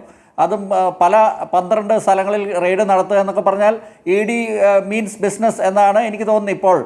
ഇപ്പോഴത്തെ സാഹചര്യത്തിൽ ഇവിടെ ഇതിനെല്ലാം പുറമെ രാഷ്ട്രീയമായിട്ട് ഉള്ള താല്പര്യങ്ങൾ കേന്ദ്ര സർക്കാരിനും കേന്ദ്ര സർക്കാരിൻ്റെ ഭാഗമായിട്ടുള്ള ഇ ഡിക്കും എപ്പോഴും എല്ലാ കേസുകളിലും ഉണ്ട്. അപ്പോൾ ഈ കേന്ദ്ര സർക്കാരിൻ്റെ ഒരു ഓവർസൈറ്റ് എല്ലാത്തിലും ഉണ്ടല്ലോ. അപ്പോൾ ഇത്രയും കാലം ഇവിടെ പിണറായി വിജയൻ മുഖ്യമന്ത്രി ആയിരുന്ന 2 ടേം, ഇനിയിപ്പോൾ ഒരു ടേമും കൂടി പിണറായി വിജയന് കിട്ടുകയാണെങ്കിൽ കിട്ടട്ടെ എന്ന രീതിയിലുള്ളൊരു സമീപനമായിരുന്നു കേന്ദ്രത്തിൻ്റെ അല്ലെങ്കിൽ കേന്ദ്ര സർക്കാരിൻ്റെ BJPയുടെ കേരളത്തിലെ ഘടകത്തിൻ്റെ വരെ എന്ന് തോന്നുന്ന രീതിയിലായിരുന്നു ഇവിടെ ഇലക്ഷൻ തീരുന്നത് വരെ ഉണ്ടായിരുന്നത്. പക്ഷെ ഇപ്പോൾ ഇലക്ഷൻ ശേഷം പിണറായി വിജയൻ വീണ്ടും പ്രതിപക്ഷ നേതാവായിട്ട് വരുന്നു. അതിനുശേഷം ഈ പെട്ടെന്ന് റെയ്ഡ് നടക്കുന്നു. അപ്പോൾ ഇവിടെ CPM ദുർബലമാകുന്നു. CPM ദുർബലമായാൽ അവിടെ BJPക്ക് ഇവിടെ പ്രതിപക്ഷമായിട്ട് വരാനുള്ള സാഹചര്യമൊക്കെ ഉണ്ടാക്കാം എന്നുള്ള ഒരു കാര്യം ഇവിടെ ഇപ്പോൾ നിലനിൽക്കുന്നുണ്ട്. കരുവന്നൂർ കേസിൻ്റെ കാര്യത്തിലൊന്നും ആ ഒരു സ്റ്റേജിലായിരുന്നില്ല കാര്യങ്ങൾ. പിന്നെ കോടതി വിധിയെക്കുറിച്ച് ശ്രീ ജയചന്ദ്രൻ പറയുന്നത് വളരെ പരിഹാസ്യമാണ്. അദ്ദേഹം പറയുന്നത് ഇതിൽ എന്താണ് ഈ ഷെഡ്യൂൾഡ് ഒഫൻസ് ഇല്ലാത്തത് കൊണ്ടാണ് ഇ ഡിക്ക് ഇങ്ങനെ കോടതി ഇന്ന് വെള്ളിയാഴ്ച വരെ സമയം കൊടുത്തതെന്നൊക്കെയാണ് പറയുന്നത്. അത് അദ്ദേഹം വളരെ ആധികാരികമായിട്ട് ഇങ്ങനെയൊക്കെ പറഞ്ഞാൽ ഇത് സാധാരണ പൊതുജനം വിശ്വസിക്കും എന്ന് വിചാരിച്ചിട്ടാണോ എന്ന് എനിക്കറിയില്ല. എന്തായാലും CPM ഇവിടെ പ്രതിനിധികളെ പോലും വിടുന്നില്ല എന്നുള്ളിടത്താണ് ഇതിൻ്റെ അകത്ത് ഏറ്റവും വലിയ, അവർക്ക് പിടിച്ചു നിൽക്കാൻ പറ്റുന്നില്ല. കഴിഞ്ഞ ദിവസം സജി ചെറിയാനും മറ്റ് പലരും ഇവിടെ ഈ റെയ്ഡ് നടന്ന ദിവസം ഒരു ഹിസ്റ്റീരിയ ഉണ്ടാക്കുന്ന വിധത്തിൽ 82 വയസ്സുള്ള പിണറായി വിജയനെ മൂത്രമൊഴിക്കാൻ പോകാൻ വിടാതെ പൂട്ടിയിട്ടിട്ടാണ് റെയ്ഡ് നടത്തിയതെന്നൊക്കെ പറഞ്ഞ് ഇവിടെ സഹാക്കളെയെല്ലാം കണ്ണൂർ മുതൽ കാസർഗോഡ് മുതൽ തിരുവനന്തപുരം വരെ റോട്ടിലിറക്കി അവരെ കൊണ്ട് അക്രമ സംഭവങ്ങൾ അഴിച്ചുപിടിപ്പിച്ച് ഇവിടെ കലാപശ്രമം വരെ ഉണ്ടാക്കാൻ നോക്കുന്ന രീതിയിലാണ് അന്ന് പ്രതികരണം ഉണ്ടായത്. ഇപ്പോൾ ചില സഖാക്കൾക്ക് നേരം വെളുക്കുകയും എന്തിനാണ് വീണയ്ക്കെതിരെ, ഇപ്പോൾ പിണറായി വിജയൻ തന്നെ വന്ന് പത്രസമ്മേളനം നടത്തിയില്ല, എനിക്കെതിരെ എന്നെ ആരും ചോദ്യം ചെയ്തില്ല, ഞാനവിടെ ഉണ്ടായിരുന്നു, വീണയാണ് ചോദ്യം ചെയ്തതെന്ന് പിണറായി വിജയൻ തന്നെ പറഞ്ഞതിന് ശേഷമാണ് ഇപ്പോൾ പല സഖാക്കളും ചോദിക്കുന്നത് എന്തിനാണ് ഞങ്ങളെ തെരുവിലിറക്കിയത് എന്ന രീതിയിലൊക്കെയുള്ള പ്രതികരണം കൊല്ലത്ത് നിന്നും മറ്റ് പല CPIയിൽ നിന്നുമൊക്കെ ഇപ്പോൾ വരുന്നുണ്ട്. അപ്പോൾ ഈ ഒരു മാസ് ഹിസ്റ്റീരിയ ഉണ്ടാക്കി ഇവിടെ ഈ ED പ്രവർത്തനത്തെ തടഞ്ഞ് ഇവിടെ എല്ലാം ഇപ്പോൾ ഇപ്പോൾ അധികാരം നഷ്ടപ്പെട്ട CPM ഒരു തിരിച്ചുവരവിനൊരു അവസരമാണ് എന്ന രീതിയിൽ ഇവിടെ CPM ഉള്ളിൽ അങ്ങനെ ഇതിനെ വഴി തിരിച്ചുവിടാൻ ശ്രമം നടത്തിയിട്ട് അത് പരാജയപ്പെട്ടു പോകുന്ന ഘട്ടത്തിലാണ് ഇവിടെ CPM പ്രതിനിധികളെ പോലും അയക്കാതെ ബിജു കണ്ടക്ക ഇന്ന് ഇടത് സഹയാത്രികൻ എന്ന ലേബലിൽ ശ്രീ ജയചന്ദ്രനെ ഇങ്ങോട്ട് പറഞ്ഞു വിട്ടിരിക്കുന്നത്. കഴിഞ്ഞ ദിവസം ഒരു ചാനലിൽ എന്നെ ചർച്ചയ്ക്ക് വിളിച്ചിട്ട് അവസാനം ആങ്കർ എന്നെ വിളിച്ചിട്ട് പറഞ്ഞു ഇന്ന് ചർച്ചയുടെ വിഷയം മാറ്റി. അപ്പോൾ എന്താണ് കാര്യം? അത് എന്താണെന്ന് വെച്ചാൽ CPM പ്രതിനിധികളെ അയക്കുന്നില്ല, ബിജു കണ്ടക്ക തന്നെ 2 പറഞ്ഞു. ശ്രീ ജയേന്ദ്രൻ വരുന്നത് നമ്മൾ വിളിച്ചിട്ടാണ്. അദ്ദേഹത്തിന് ആരും നിയോഗിച്ചു. എന്തായാലും 2 ടോപ്പിക്കുകൾ അവർ കൊടുക്കുന്നു, 2 ടോപ്പിക്കുകൾ CPM കൊടുക്കുന്നു. പക്ഷേ ഇപ്പോൾ ഭരണം മാറിയല്ലോ. ഇപ്പോൾ ഭരണം മാറിയ സ്ഥിതിക്ക് എന്തായാലും CPMൻ്റെ ഒരു തരത്തിലുള്ള ഇതുപോലെയുള്ള ഇടപെടലുകളും ചാനലുകൾക്ക് ബാധകമല്ല എന്നാണ് ഞാൻ വിശ്വസിക്കുന്നത്. ഇനിയിപ്പോൾ എന്തായാലും CPMൻ്റെ മുകളിൽ, ഈ ചാനലുകൾക്ക് മുകളിൽ CPMന് ഒരു തരത്തിലുമുള്ള ഇതുപോലെയുള്ള ഇതുപോലെയുള്ള ഇങ്ങനെ ബ്രോ ബീറ്റിംഗ് അല്ലെങ്കിൽ ഇങ്ങനെയുള്ള പ്രഷർ ഉപയോഗിച്ച് ചാനൽ വിഷയങ്ങൾ മാറ്റാം, അന്തിച്ചർച്ച വിഷയങ്ങൾ മാറ്റാം എന്നൊക്കെ CPM കരുതുന്നുണ്ടെങ്കിൽ അത് വലിയ വിഡിത്തമായിരിക്കും. എന്തായാലും ഈ കേസിൽ വെള്ളിയാഴ്ച വരെ ഒരു ആശ്വാസം കിട്ടിയെന്ന് പറയുമ്പോഴും അത് വളരെ ചെറിയൊരു കാലയളവാണ്. ഇനിയിപ്പോൾ ഇവിടെ ED വീണയ്ക്കെതിരെ പ്രൊസീഡ്സ് ഓഫ് ക്രൈം ബാക്കി വീണയുടെ 2.33 crore ബാക്കിയുണ്ടല്ലോ. ഇതിലെ ഏറ്റവും വലിയ തമാശ, ശശിധരൻ കർത്തയുടെ എൻപവർ ഇന്ത്യയിൽ നിന്ന് 50 ലക്ഷം കടം വാങ്ങിച്ചിട്ട് 4 ലക്ഷം ആദ്യം പിന്നീട് 45 ലക്ഷം ഈ 3 ലക്ഷം മാസം കിട്ടുന്ന ആ പണം തന്നെ ശശിധരൻ കർത്തയ്ക്ക് തിരിച്ചു കൊടുക്കുന്ന വളരെ വിചിത്രമായ ഒരു ഡീലാണ് ഇവിടെ നടന്നത്. ഇത് നമ്മുടെ മുഖ്യമന്ത്രിയായിട്ടുള്ള ആ കസേരയിലിരുന്ന ഒരു സർക്കാർ ഉദ്യോഗസ്ഥൻ്റെ എല്ലാ തരത്തിലുള്ള വഴിവിട്ട കാര്യങ്ങളും ചെയ്തു കൊടുക്കാൻ പറ്റുന്ന സാക്ഷാൽ മുഖ്യമന്ത്രിയായിരുന്ന പിണറായി വിജയൻ്റെ മകൾക്ക് ഇങ്ങനെ പണം കൊടുത്തുകൊണ്ടിരിക്കാൻ ശശിധരൻ കർത്തയ്ക്ക് പ്രത്യേകിച്ച് അദ്ദേഹം ഈ വലിയ ചാരിറ്റി ഒന്നും നടത്തുന്നില്ലല്ലോ. അദ്ദേഹം ഇത് ചെയ്യുന്നത് അദ്ദേഹത്തിന് കൃത്യമായിട്ടുള്ള ഒരു ഇതിൻ്റെ ക്വിഡ് പ്രോക്കോ കിട്ടുന്നത് കൊണ്ട് തന്നെയാണ്. ഇപ്പോൾ കഴിഞ്ഞ ദിവസം ഇവിടെ ചർച്ചകളിൽ വന്നിട്ട് ചില CPM പ്രതിനിധികൾ ചോദിക്കുന്നുണ്ടായത് ക്വിഡ് പ്രോക്കോ എന്താണ്. ഈ ക്വിഡ് പ്രോക്കോ എന്താണെന്ന് ചോദിക്കുന്നത് തന്നെ ഇതിൽ പരിഹാസ്യമാണ്. അത് ഇനിയിപ്പോൾ ശ്രീ ജയചന്ദ്രൻ അടുത്ത അവസരത്തിൽ ചോദിക്കാൻ സാധ്യതയുണ്ട്. എന്താണ് ക്വിഡ് പ്രോക്കോ എന്ന് ചോദിക്കും. പക്ഷേ ഇതിൽ കോൺഫ്ലിക്റ്റ് ഓഫ് ഇൻട്രസ്റ്റ് വളരെ വളരെ വ്യക്തമാണ്. പിണറായി വിജയന് ശശിധരൻ കർത്തായിക്ക് പലതരത്തിലുള്ള ഇവിടെ കരിമണൽ ഖനനം തന്നെ കമ്പനിക്ക് അതാണ് 2019 കേന്ദ്ര ഗവൺമെന്റ് ഉത്തരവ് വന്നിരുന്നു കരിമണൽ ഖനനം നിർത്തലാക്കിക്കൊണ്ട് സ്വകാര്യ കമ്പനികൾക്ക്. അതിനുശേഷവും 2019 മുതൽ 2023 വരെ കർത്തയ്ക്ക് ബാധകമല്ലാത്ത രീതിയിൽ അത് കൊണ്ടുപോവുകയായിരുന്നു. പിന്നീട് വീണ്ടും ആ ഉത്തരവ് ഇടേണ്ടി വന്നു എന്നുള്ളതാണ്. ഉത്തരവ് ജിയോ ആയിട്ട് ഇറക്കി എന്നുള്ളതാണ് നമ്മുടെ മുന്നിലൊരു യാഥാർത്ഥ്യം. അപ്പോൾ എന്താണ് ക്വിഡ് പ്രോക്കോ എന്ന് മനസ്സിലാക്കാമല്ലോ. തീർച്ചയായും ക്വിഡ് പ്രോക്കോ എന്താണെന്ന് നമുക്ക് മനസ്സിലാക്കാം. അത് മാത്രമല്ല, ഈ ബന്ധം തുടങ്ങുന്നത് മുഖ്യമന്ത്രിയായിരിക്കുന്ന പിണറായി വിജയൻ അദ്ദേഹം മുഖ്യമന്ത്രിയാകുന്നതിന് വരെ മുമ്പാണ്. അപ്പോൾ ഈ സർക്കാർ അധികാരത്തിലേക്ക് വരുന്നതിന് മുൻപ് തന്നെ പല വിധത്തിലുള്ള ഡീലുകൾ ഇവിടെ പിണറായി വിജയനും ശശിധരൻ കർത്തായും തമ്മിൽ നടക്കുന്നുണ്ട്. അദ്ദേഹം ആ പാർട്ടി സെക്രട്ടറി സ്ഥാനം രാജിവെച്ച് ഇവിടെ ജിഷ കേസും അതുപോലെ 2016 തുടക്കം 2015 അവസാനം മുതൽ ഈ ഡീലുകൾ നടക്കുന്നുണ്ട്. ഇത് ഏത് വിധേനയും CPM-ന് അവരുടെ പാർട്ടിക്ക് ഏറ്റെടുക്കേണ്ട ഒരു കാര്യവുമില്ല. നമ്മൾക്ക് ഒട്ടും മനസ്സിലാകാത്ത കാര്യം ഇവിടെ MA ബേബി പോലെ ജനറൽ സെക്രട്ടറി ആയിട്ടുള്ള MA ബേബി മുതൽ ഇവിടെ താഴെത്തട്ടിലുള്ള സഖാക്കൾ വരെ എന്തിനാണ് ഈ റോഡിലിറങ്ങി പാർട്ടി ഈ കാര്യത്തിൽ പ്രതിരോധിക്കുന്നത്. പാർട്ടി പ്രതിരോധിക്കുന്നതിന് ഒരു കാരണം ഇപ്പോൾ നമുക്ക് വളരെ എളുപ്പം മനസ്സിലാക്കാൻ പറ്റുന്നത് എന്താണെന്ന് വെച്ചാൽ ഈ വീണ വിജയന്റെ കേസ് അവസാനം പിണറായി വിജയനിൽ എത്തുകയും പിണറായി വിജയൻ 10 വർഷം മുഖ്യമന്ത്രിയായിരുന്നു. ഇവരുടെ ഇപ്പോഴും ഏറ്റവും വലിയ നേതാവായിട്ടുള്ള പിണറായി വിജയൻ അകത്താകുകയും ചെയ്യുന്ന ഘട്ടത്തിലേക്കാണ് ഇത് പോകുന്നതെന്ന് മനസ്സിലാക്കി തന്നെയാണ് പാർട്ടി ഇത് പ്രതിരോധിക്കുന്നത്. ശരി ശ്രീ ഷോൺ, ഇപ്പോൾ എക്സാലോജിക്കിൽ 2.78 കോടി എത്തിയതിനു പിന്നാലെ വീണ 45 ലക്ഷം എംപവർ ഇന്ത്യ ലിമിറ്റഡിന് കൈമാറിയെന്ന ചാർട്ട് സഹിതമാണ് മനോരമ ഇന്ന് റിപ്പോർട്ട് ചെയ്തിരിക്കുന്നത്. സ്വന്തം കമ്പനിയിലേക്ക് തിരിച്ചടയ്ക്കാൻ പൊതുമേഖലാ കമ്പനിയുടെ പണം ഉപയോഗിച്ചെന്നല്ല ഇതിൽ നിന്ന് മനസ്സിലാക്കേണ്ടത്. അല്ല, തീർച്ചയായിട്ടും ഇത് എംപവർ ഇന്ത്യയിൽ നിന്നും വീണ മേടിച്ച പൈസയുടെ കാര്യം ഇന്നൊന്നുമല്ല. ഞാൻ 1.5 വർഷം മുമ്പ് നിങ്ങളോടൊക്കെ പറഞ്ഞതാണ്. അത് ആ പണം ഇപ്പം 2 സ്ഥാപനങ്ങൾ തമ്മിൽ നടക്കുന്ന ഇടപാട് സാമ്പത്തികം ഒക്കെ പറയുമ്പോൾ സ്വകാര്യ പണമിടപാട് സ്ഥാപനം NBFC-യിൽ നിന്നും വീണയ്ക്ക് കൊടുത്ത പൈസയും ആ പൈസ തിരിച്ച് വീണ അടച്ചിട്ടുള്ളത് CMR-ൽ നിന്ന് കിട്ടിയ പൈസ, അതായത് ഇപ്പുറത്തെ കയ്യിൽ നിന്നെടുത്ത് ഇപ്പുറത്ത് കൊടുത്തിട്ട് ആ കയ്യിൽ നിന്നെടുത്ത് തിരിച്ചു അങ്ങോട്ട് കൊടുത്തു എന്ന് പറയുന്ന ഒരു സാഹചര്യമാണ് ഉണ്ടായിട്ടുള്ളത്. അപ്പോൾ ഇവർ തമ്മിലുള്ള വ്യക്തിബന്ധവും ഇവർ തമ്മിലുള്ള ഇടപാടുകളും സ്വകാര്യ ഇടപാടുകളും ഇവിടെ CPM-ൻ്റെ സംസ്ഥാന സെക്രട്ടറി പറയുന്ന പോലെ വീണയുടെ കമ്പനിയും CMR-ലും തമ്മിൽ ഇടപാട് നടത്തിയാൽ നിങ്ങൾക്കെന്ത് കുഴപ്പമെന്ന് ചോദിക്കുന്ന CPM-ൻ്റെ സംസ്ഥാന സെക്രട്ടറിയോട് പറയേണ്ടതും അദ്ദേഹം മനസ്സിലാക്കേണ്ടിയിരിക്കുന്ന ഇതാണ്. ഇപ്പോൾ നിങ്ങൾ ചിന്തിക്കുന്ന പോലെയുള്ള ഒരു ഇടപാട് മാത്രമല്ല, അതിലുപരി ഇവർ തമ്മിലുള്ള ആത്മബന്ധവും ബാന്ധവവും ഒത്തിരി വലുതാണ്. മാത്രമല്ല ഈ മറ്റൊരു കാര്യം കൂടെ, CPM-ൻ്റെ മാനദണ്ഡങ്ങൾക്കപ്പുറം നിയമപരമായി തന്നെയും ഒരു പൊതുമേഖലാ സ്ഥാപനവുമായി മന്ത്രിയുടെയോ മുഖ്യമന്ത്രിയുടെയോ കേന്ദ്രമന്ത്രിയുടെയോ പ്രധാനമന്ത്രിയുടെയോ ബന്ധുക്കൾ എന്ന് വെച്ചാൽ ഏറ്റവും അടുത്ത ബന്ധമാണ് മകൾ ഇത്തരത്തിലുള്ള ഒരു കരാറിൽ ഏർപ്പെടാൻ പാടില്ലാത്തതാണ്. അത് നിയമപരമായി തെറ്റാണ്. എൻ്റെ വിശ്വാസം ശരിയാണെങ്കിൽ CPM-ഉം അത്തരത്തിൽ ഒരു പാർട്ടിക്കകത്ത് അത്തരത്തിലുള്ള ഒരു മാനദണ്ഡം ഉണ്ട് എന്നാണ് എൻ്റെ വിശ്വാസം. കാരണം ഈ മന്ത്രിമാരുടെ മക്കളോ ബന്ധുക്കളോ ആരും ഏതെങ്കിലും തരത്തിൽ സർക്കാരുമായി ബന്ധപ്പെടുന്ന സ്ഥാപനങ്ങളുമായി പണമിടപാടോ ഇടപാടുകളോ നടത്താൻ പാടില്ല എന്ന് CPM-നും അത്തരത്തിലൊരു വ്യവസ്ഥയുണ്ടെന്നാണ് എനിക്ക് സഹാക്കളിൽ നിന്ന് അറിയാൻ കഴിഞ്ഞിട്ടുള്ളത്. ശരി, ശ്രീ പ്രശാന്ത് പത്മനാഭൻ, ഇപ്പോൾ ED ആക്രമിച്ച കേസിൽ ഇപ്പോൾ 26 പ്രതികളാണ്. അവർക്കെതിരെ കേസെടുത്ത് ഗുരുതരമായ കുറ്റം അടക്കം ചുമത്തിയിട്ടുണ്ട്. ഇപ്പോൾ അതിൽ കുറ്റപത്രം 1 മാസത്തിനകം നൽകുമെന്നുള്ള വിവരം ലഭിക്കുന്നു. അപ്പോൾ എത്രത്തോളം ഗുരുതരമാണ് ഈ കേസ്? അതിൻ്റെ ഒരു ഗൗരവം അങ്ങ് എങ്ങനെയാണ് കാണുന്നത്? തീർച്ചയായിട്ടും അത് വേറൊരു ക്രിമിനൽ ഒഫൻസാണ്. പബ്ലിക് സർവൻറ്റിനെ അവരുടെ ഒഫീഷ്യൽ ആയിട്ടുള്ള ഡ്യൂട്ടി ചെയ്യുന്നതിൽ നിന്ന് തടയുക എന്ന് പറയുന്ന ഒരു സീരിയസ് ആയിട്ടുള്ള കുറ്റകൃത്യമാണ്. അത് എൻഫോഴ്സ്മെൻറ്റ് ഡയറക്ടറേറ്റിനോട് ആർക്കെങ്കിലും എന്തെങ്കിലും നിയമപരമായ വിയോജിപ്പുണ്ടെങ്കിൽ ഇന്ന് ഹൈക്കോടതിയിൽ പോയതുപോലെ പോവുകയാണ് വേണ്ടത്. നിയമപ്രശ്നങ്ങൾ ഭരണഘടനാ കോടതി അത് പരിശോധിക്കും. അതല്ലാതെ ഉദ്യോഗസ്ഥർ ഈ നിയമം നടപ്പാക്കാൻ ബാധ്യസ്ഥരായിട്ടുള്ളവരാണ്.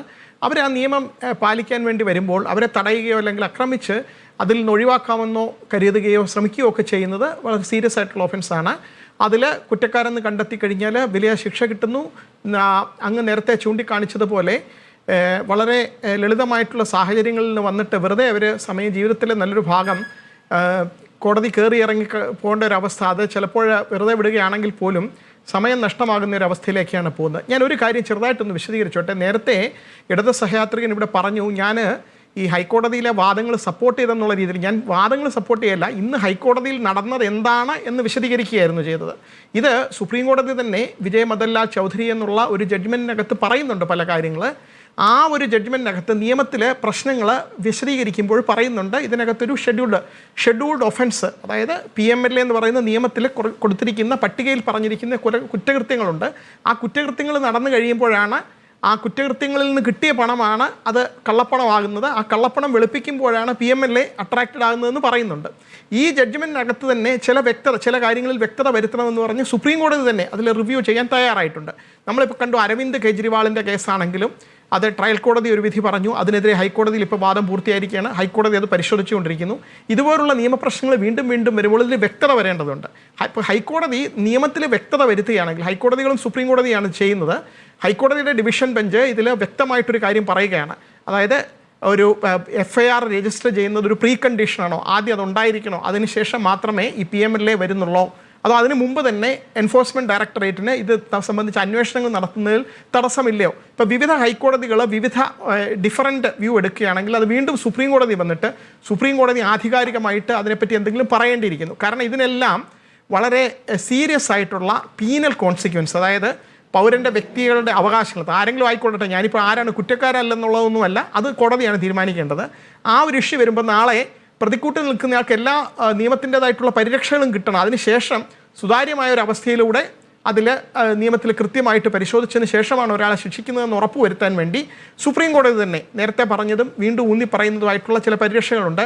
പ്രത്യേകിച്ച് കോൺസിക്വൻസ്, അതായത് അതിൻ്റെ പണിഷ്മെൻറ്റ് കൂടുതലാകുമ്പോൾ കോടതി എപ്പോഴും അതിൻ്റെ പ്രൊസീജറൽ സേഫ് ഗാർഡ്സ് എന്ന് പറയും, അതിൽ കൃത്യമായിട്ടുള്ള നടപടിക്രമങ്ങൾ കൃത്യമായിട്ടെല്ലാം പാലിച്ചുകൊണ്ടാണോ ചെയ്തതെന്ന് നോക്കാറുണ്ട്.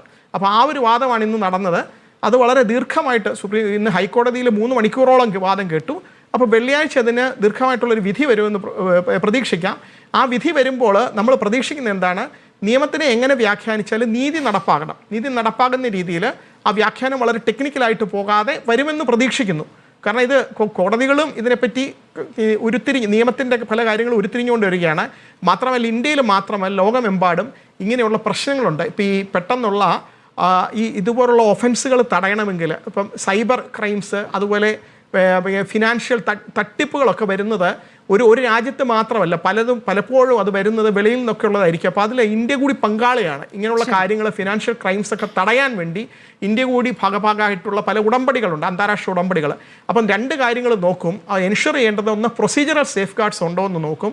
രണ്ടാമത് അത് എഫക്റ്റീവായിട്ട് കുറ്റക്കാരെ പിടിക്കുന്ന രീതിയിലായിരിക്കണം. ആ നിയമത്തിന് പഴുതുകൾ അടച്ച് വേണം അതിന് ഇൻ്റർപ്രിട്ടേഷൻ വരുന്നത്. അപ്പോൾ ഇൻ്റർപ്രിട്ടേഷൻ വരുമ്പോൾ കൃത്യമായിട്ടുള്ള പ്രൊസീജറൽ സേഫ് ഗാർഡ്സ് എല്ലാം പാലിച്ചുകൊണ്ട് തെളിവുകൾ എടുത്ത് വേണം ഒരാളെ പ്രതിക്കൂട്ടിൽ നിർത്താനും വിസ്തരിക്കാനും ഒക്കെ. അതാണ് പറഞ്ഞത്. ശരി, അതിനപ്പുറത്തേക്ക് ഇപ്പോൾ ആരാണ് കുറ്റക്കാരൻ എന്നുള്ളതിനെ പറ്റി ഇപ്പോൾ ഒന്നും പറയുന്നില്ല. അത് വെള്ളിയാഴ്ച വന്നു കഴിയുമ്പോൾ അന്വേഷണം നടക്കും. ശരി, ശ്രീ രാജു പി നായർ, ഇപ്പോൾ 2 കമ്പനികൾ തമ്മിലുള്ള കേസിലേക്കാണ് ഇപ്പോൾ ED പോയിരിക്കുന്നതെന്ന് പറയാമെങ്കിലും അന്വേഷണ സംഘത്തിന് ലഭിച്ചിരിക്കുന്ന കേസ് ഡയറി ഒരു പ്രധാനപ്പെട്ട ഘടകമല്ലേ? കഴിഞ്ഞ ദിവസം മുഖ്യമന്ത്രി പറയുന്നുണ്ട്, ഈ പറയുന്ന കർത്തയിൽ നിന്നും എല്ലാ രാഷ്ട്രീയ പാർട്ടികളും സംഭാവന സ്വീകരിച്ചിട്ടുണ്ട്, അത് ഞങ്ങളെല്ലാ വ്യവസായികളിൽ നിന്നും ഞങ്ങൾ അങ്ങനെ വാങ്ങിക്കാറുമുണ്ട് എന്ന്. പക്ഷെ അങ്ങനെ വാങ്ങിക്കാറുണ്ട് എന്ന് പറയുമ്പോൾ കർത്തയുമായി ബന്ധപ്പെട്ട് കർത്ത ഒരു ഷേഡി ക്യാരക്ടറാണ് എന്നുള്ള പ്രതികരണം പല നേതാക്കളിൽ നിന്നും വരുന്നുണ്ട്. അങ്ങനെ ഒരു നേതാവും ഈ പറയുന്ന പിണറായി വിജയന്റെ മകളും തമ്മിൽ എന്ത് കണക്ഷൻ എന്നുള്ള ചോദിക്കുമ്പോൾ അത് പിണറായി വിജയൻ എന്നാണ് കണക്ഷൻ ഉള്ള പ്രധാനപ്പെട്ട കാരണം. അത് പാർട്ടിക്ക് വേണ്ടി വാങ്ങുന്ന സംഭാവന ശരിയായ തീരുമാനവും അത് ഈ പറഞ്ഞ കണക്കിൽപ്പെടുന്ന രൂപത്തിലല്ല. 20,000-ത്തിനധികം മേടിക്കാൻ പാടില്ല റെസിപ്റ്റില്ലാതെ എന്ന് പറയുമ്പോൾ അതിലപ്പുറം വാങ്ങുന്നുണ്ട് എന്നുള്ളൊരു യാഥാർത്ഥ്യം അവിടെ നിൽക്കുന്നു. അത് പിഴവല്ലാതാവുകയും പിണറായി വിജയന്റെ മകൾ ഒരു കമ്പനിയുമായി ബന്ധപ്പെട്ട് നടന്നിരിക്കുന്ന ഈ സഹകരണം അതൊരു പിഴവാവുകയും ചെയ്യുന്നത് എങ്ങനെയാണ് വിശദീകരിക്കാനാവുക?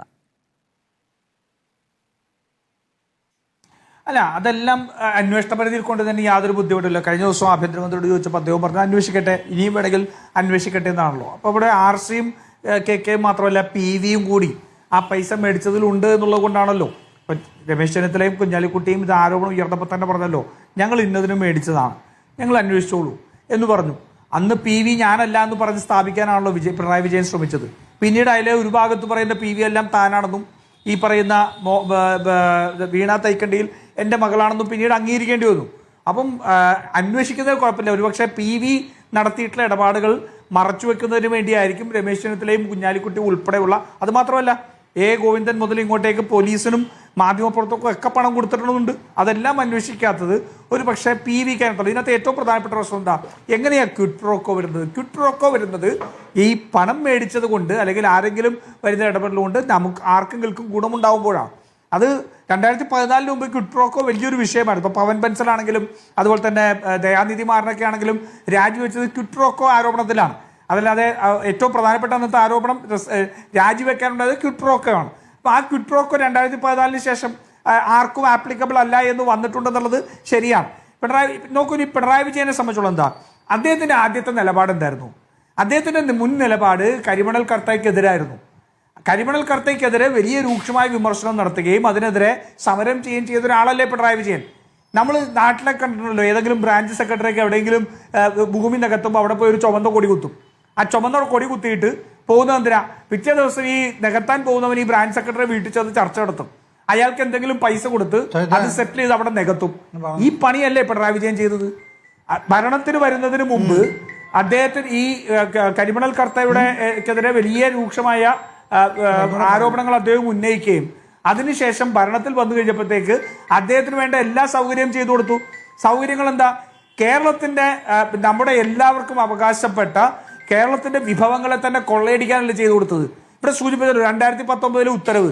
2019 ഉത്തരവ് പ്രകാരം ഇവിടെ മൈനിങ് നടക്കാൻ പാടുന്നത് സർക്കാർ കമ്പനികൾക്ക് മാത്രം അല്ലെങ്കിൽ പൊതുമേഖലാ സ്ഥാപനങ്ങൾക്ക് മാത്രമേ പാടുള്ളൂ.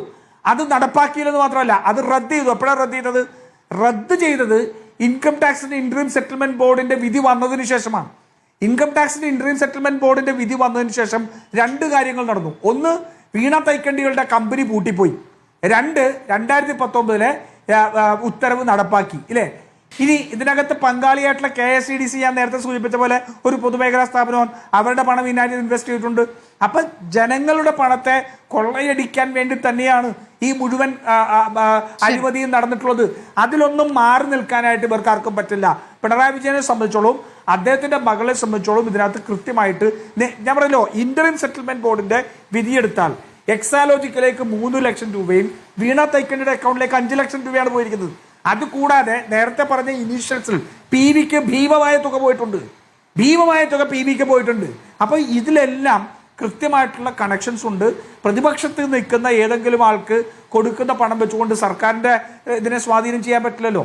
അവിടെ ഭരണത്തിലിരിക്കുന്ന ആൾ പൈസ മേടിക്കുമ്പോൾ അതിന് പ്രത്യേകമായ ഉത്തരവാദിത്വമുണ്ട്, പ്രത്യേകമായ അക്കൗണ്ടബിലിറ്റി ഉണ്ട്. CPMന്റെ അക്കൗണ്ടിലേക്കാണ് അത് മേടിച്ചെങ്കിൽ അദ്ദേഹത്തിന് പറയാമായിരുന്നു. പക്ഷേ വീണയ്ക്ക് വായ്പ നൽകിയത് പിണറായി വിജയൻ പാർട്ടി സെക്രട്ടറി ആയിരിക്കുമ്പോഴാണ്. അതെ, അതാണ് ഞാൻ ചോദിക്കുന്നത്. ഈ പറയുന്ന കരിമണൽ കർത്ത എന്ന് പറയുന്ന ഇത്തരത്തിൽ വലിയ പ്രശ്നമുണ്ടായിരുന്ന ഒരാളുടെ കയ്യിൽ നിന്ന് ഈ ഇത്രയും 50 ലക്ഷം രൂപ വായ്പ മേടിക്കാനും മാത്രം പിണറായി വിജയൻ എന്ത് ബന്ധമാണ് ഉണ്ടായിരുന്നത്? CPMന്റെ ഏത് നയപരിപാടിയുടെയും അല്ലെങ്കിൽ ഏത് തെറ്റുതിരുത്തൽ രേഖയും വെച്ച് അല്ലെങ്കിൽ അവരുടെ ഗൈഡ് ലൈൻസ് വെച്ചിട്ടാണ് ശ്രീ ജയചന്ദ്രൻ അത് ന്യായീകരിക്കാൻ കഴിയുക? 50 ലക്ഷം രൂപ അദ്ദേഹത്തിൽ നിന്ന് കടം മേടിക്കുന്നുണ്ടെങ്കിൽ ശ്രീ ജയചന്ദ്രന് പറ്റുമോ? നാളെ രാവിലെ ശശിധരൻ കർത്തയുടെ അടുത്ത് എന്നിട്ട് എനിക്ക് കുറച്ച് ഒരു കമ്പനി തുടങ്ങാനാണ്, ഒരു 50 ലക്ഷം രൂപ തരണമെന്ന് ശ്രീ ജയചന്ദ്രന് മേടിക്കാൻ സാധിക്കുമോ? ഏതെങ്കിലും ശ്രീ ജയചന്ദ്രന് AKG സെന്ററിന്റെ പേര് വെച്ച് കമ്പനി തുടങ്ങാൻ സാധിക്കുമോ? എങ്ങനെയാണ് വീണ വിജയന് ഇതിനെല്ലാം ഒരു പ്രിവിലേജ് ഉണ്ടായത്? അദ്ദേഹം പറയുകയാണ് ഇത് അദ്ദേഹത്തോടുള്ള വേറ്റ. നോക്കൂ, പാർട്ടിക്ക് സംരക്ഷിക്കേണ്ടി വരുന്നത് എന്തുകൊണ്ടാണ്? പാർട്ടിക്ക് സംരക്ഷിക്കേണ്ടി വരുന്നത് പാർട്ടിയുടെ ഓഫീസിന്റെ അഡ്രസ് വെച്ചാണ് പറയുന്നത് ഇല്ലേ. ഞാൻ സ്മൃതിയൊക്കെ ഒരു കമ്പനി രജിസ്റ്റർ ചെയ്യാൻ പോയി കഴിഞ്ഞാൽ എൻ്റെ ആധാറിലുള്ള അഡ്രസ്സിലേ കൊടുക്കാൻ പറ്റുള്ളൂ. വീണ വിജയന് ധർമ്മടത്ത് പിണറായി വിജയന്റെ വീട്ടിലല്ലേ ആയിരിക്കില്ലേ ഇതുണ്ടാവുക, സ്ഥിരമേൽവിലാസം ഉണ്ടാവുക, അല്ലാതെ എവിടെയെങ്കിലും താമസിക്കുന്ന പാർട്ടിയുടെ ഫ്ലാറ്റിലാണ് ഉണ്ടാവുന്നത്. അപ്പൊ ഇതെല്ലാം പാർട്ടിയെയും സർക്കാരിനെയും ദുരുപയോഗം ചെയ്യാന്നുള്ള ലക്ഷ്യം ഇത് തുടങ്ങുമ്പോൾ മുതലുണ്ട്. ശരി. അതല്ലെങ്കിൽ സ്വന്തം മേൽവിലാസം എന്ന് പറയുന്നത് നമ്മുടെ പെർമനന്റ് റെസിഡൻസ് ആണ്. അതിന് പകരം പാർട്ടിയുടെ അഡ്രസ്സ് കൊടുക്കുന്നത് തന്നെ ഇതിനകത്തുള്ള പ്രിവിലേജുകൾ, അതിനുള്ള മറകൾ ഉണ്ടാക്കാൻ വേണ്ടിയിട്ടാണ്. അപ്പൊ പാർട്ടി കൃത്യമായിട്ട് ഇന്ന് ന്യായീകരിക്കേണ്ടി വരുന്നത് പാർട്ടിക്കെതിരെ ഒന്നും തള്ളി പറയാൻ കഴിയാത്ത രീതിയിൽ ഇന്ന് പിണറായി വിജയന്റെ അടിമയായി പാർട്ടി മാറിയിരിക്കുന്നു എന്നുള്ളതാണ്. ശരി, ശ്രീജയേന്ദ്രൻ മറുപടി ഉണ്ടോ? ഞാൻ രാജു പി നായർ പറഞ്ഞത് എനിക്ക് മുഴുവൻ കേൾക്കാൻ കഴിഞ്ഞില്ല, കണക്ഷൻ കട്ടായി പോയിരുന്നേ. ഒന്ന് പെട്ടെന്ന് സൂചിപ്പിക്കാമെങ്കിൽ ആദ്യം മുതൽ എന്താണ് പറഞ്ഞത്? പ്രിവിലേജ് കാരണമാണ് മറുപടി അല്ല അല്ലെ, ഏറ്റവും ഒടുവിൽ പറഞ്ഞതാണ് മറുപടിക്കായി എന്നോടുള്ള ചോദ്യമെങ്കിൽ എനിക്കതിനൊന്നും മറുപടി പറയാനില്ല. അതിനൊന്നും മറുപടി പറയേണ്ട ബാധ്യതയും ഉത്തരവാദിത്വമൊന്നും എനിക്കില്ലല്ലോ. എനിക്കെന്നല്ല, ഇത്തരം കാര്യങ്ങളിലൊക്കെ നിങ്ങൾ എന്താണ് ഉദ്ദേശിക്കുന്നത് എന്നുള്ളത് ഇത്തരം സംഭാഷണങ്ങൾ തന്നെ വ്യക്തമാണ്. ഇപ്പൊ വീണ തെക്കൻ്റെയുടെ പിണറായി വിജയന്റെ കാര്യമൊന്നും വേണ്ടല്ലോ. ആനന്ദ് കൊച്ചുകൂടി ഇവിടെ നിന്നെ പറ്റി എന്തൊക്കെയാണ് പറയുന്നത്? ജയചന്ദ്രൻ പറഞ്ഞ അപഹാസ്യമാണ്. ഇങ്ങനെ വാക്കിൽ പറഞ്ഞാൽ പരത്തി അങ്ങ് പറഞ്ഞാൽ തീരുവോ? എന്താണ് അപഹാസ്യം എന്ന് പറയാൻ തയ്യാറാവണം മിസ്റ്റർ. അല്ലാതെ നിങ്ങൾ വർത്തമാനം പറയരുത്. ജയചന്ദ്രൻ പറഞ്ഞ അപഹാസ്യമാണത്രേ. എന്ത് അപഹാസ്യതയാണ് ഞാൻ പറഞ്ഞുള്ളത്?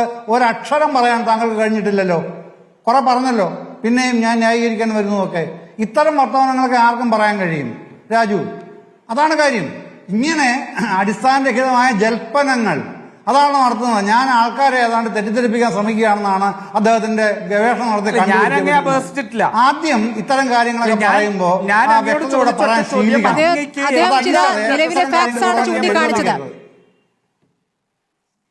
ശ്രീജയേന്ദ്രൻ എന്ത് ഫാക്സ്? ഞാൻ പറഞ്ഞ ജയചന്ദ്രന്റെ വാദങ്ങൾ പരിഹാസമാണെന്ന് പറയുകയാണെങ്കിൽ പരിഹാസം എന്താണെന്നുള്ള പറയാനുള്ള ഉത്തരവാദിത്വം ഇവിടെ ആയതുകൊണ്ട് ഷെഡ്യൂൾഡ് ഒഫൻസ് അല്ലാത്തതുകൊണ്ട് കോടതി വെള്ളിയാഴ്ച വരെ സമയം തന്നു എന്ന് പറഞ്ഞത് അപഹാസ്യം തന്നെയാണ്. റിപ്പോർട്ടിലെ ചർച്ച ജയചന്ദ്രന്റെ വാദങ്ങൾ ജയചന്ദ്രൻ പറഞ്ഞ പരിഹാസ്യമാണെന്നുള്ള വാദമാണ് നിങ്ങൾ ഉപയോഗിച്ചത്. അങ്ങ് കോടതി ഉത്തരവിനെ വ്യാഖ്യാനിച്ചതിനെയാണ് അദ്ദേഹം അങ്ങനെ അഭിപ്രായപ്പെട്ടത്. സമർത്ഥിക്കാൻ കഴിയണം ശ്രീജയേന്ദ്രൻ. അങ്ങ് കോടതി ഉത്തരവിനെ വ്യാഖ്യാനിച്ചതാണ് അപഹാസ്യം എന്ന് അദ്ദേഹം പറഞ്ഞത്. പറഞ്ഞു പോകരുത്, അതേ പറഞ്ഞോളൂ ഞാൻ. അത് അല്ല അദ്ദേഹം അതിന്റെ അഭിപ്രായം പറഞ്ഞാണല്ലോ. അപഹാസ്യം എന്ന വാക്ക് അങ്ങേക്ക് ഇഷ്ടപ്പെട്ടില്ലെങ്കിൽ അത് പിൻവലിക്കാം അല്ലേ? അല്ല, അങ്ങേക്കിപ്പോൾ അല്ല, ശ്രീ രാജു പി നായർ ചൂണ്ടിക്കാണിച്ച വിഷയത്തിൽ അങ്ങേക്ക് പ്രതികരിക്കാനുണ്ടോ? നോക്കൂ, ശ്രീ രാജു പി നായർ പറഞ്ഞ കാര്യത്തിനോട് അങ്ങേക്ക് സമർത്ഥിക്കാനുണ്ട്. ഇപ്പോൾ ശ്രീ ജയേന്ദ്രനോ എനിക്കോ ഏറ്റ ഒരു കമ്പനി തുടങ്ങണമെങ്കിൽ ഈ പറഞ്ഞതുപോലെ ഈ കർത്തയിൽ നിന്നൊരു വായ്പ കിട്ടുമോ? ആ വായ്പ കിട്ടിയതിന്റെ അടിസ്ഥാനം എന്താണ്? ആ ബന്ധത്തിന്റെ അടിസ്ഥാനം എന്താണ് എന്നുള്ളതാണ്. അതൊരു പ്രിവിലേജ് ആണ്. അവിടെ AK സെന്ററിന്റെ അഡ്രസ് ഉപയോഗിച്ച് ഒരു ബിസിനസ് തുടങ്ങാൻ സാധിക്കുന്നു എന്നുള്ള ഒരു പ്രിവിലേജ് ആണ്. അത് ആ രൂപത്തിൽ ഉപയോഗിക്കുകയാണ് ദുരുപയോഗം ചെയ്യുകയാണ് ചെയ്തിരിക്കുന്നത് എന്നാണ് പറഞ്ഞത്. അതിന് മറുപടി പറയാനല്ലോ ഇരിക്കുന്നത്. അത്തരം കാര്യങ്ങളൊന്നും ഞാൻ മറുപടി പറയാൻ പോകുന്നുമില്ല, അറിയാമെങ്കിൽ പോലും. ഈ ചർച്ച നിങ്ങൾ വിളിച്ചത് എന്തിനാണ്? ഈ ചർച്ചയുടെ ടൈറ്റിൽ എന്താണ് പറഞ്ഞത്?